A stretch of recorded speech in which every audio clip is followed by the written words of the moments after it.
Novamente, Darwin também dizia que as homologias eram fruto da ancestralidade em comum.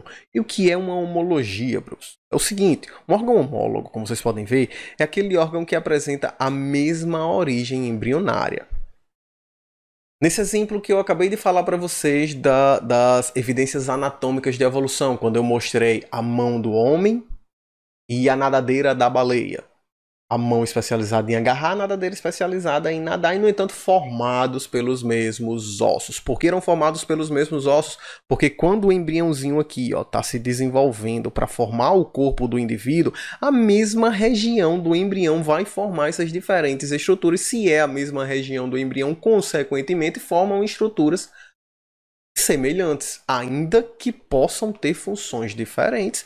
Os ossos que as constituem, no caso do exemplo citado, são os mesmos. Certo? A passo que nos órgãos análogos, a origem embrionária é diferente. Então, você olha para o embrião, ele vai ser formado de grupamentos celulares diferentes. Mas a função é a mesma. Vamos entender melhor isso nos nossos exemplos. Então, olha, os órgãos homólogos, eles surgem por divergência evolutiva e os órgãos análogos por convergência evolutiva. Vamos entender melhor nesse exemplo aqui. Olha para cá. Então, olha para aqui. Aqui nós temos órgãos homólogos.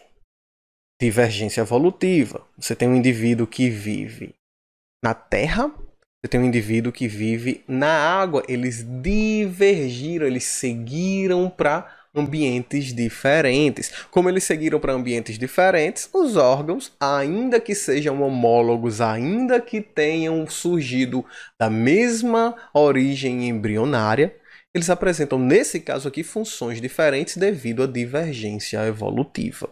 Por terem divergido, por terem ido viver em regiões distintas, regiões diferentes. Certo? Então é assim que os órgãos homólogos se formam. Ao passo que os órgãos análogos é por convergência evolutiva. Eles convergiram. Por exemplo, aqui você tem uma ave e aqui você tem um peixe. São de grupos diferentes. Logo, a origem embrionária é diferente. Então você tem a nadadeira do pinguim e a nadadeira do peixe. Convergiram, eles vivem no mesmo ambiente, temos aqui uma convergência evolutiva, consequentemente seus órgãos estão adaptados à realização da mesma função, ainda que sejam análogos, ou seja, a origem embrionária é diferente. Agora fica aqui um problema, né? Professor, beleza, eu até entendi o que é órgão homólogo, o que é órgão análogo.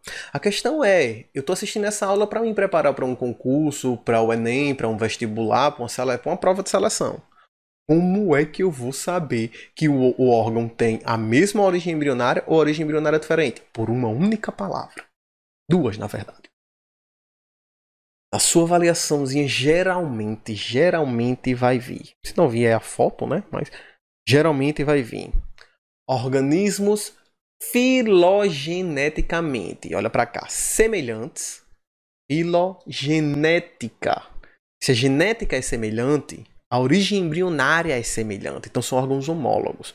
Ou a sua questãozinha pode dizer organismos filogeneticamente distintos. Filogenética, se a genética é distinta, se é diferente, a origem dos órgãos é diferente, são órgãos análogos.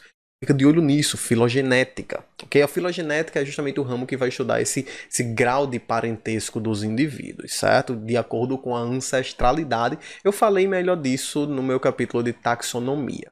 Se tiver alguma dúvida, vai lá no capítulo e estuda a taxonomia. Eu espero que você já saiba, já que você está nesse conteúdo aqui costuma ser abordado no terceiro ano, então você já viu isso no segundo. Mas se tiver alguma dúvida, dá um pulinho lá. Ok, pessoal, então que fique bem claro.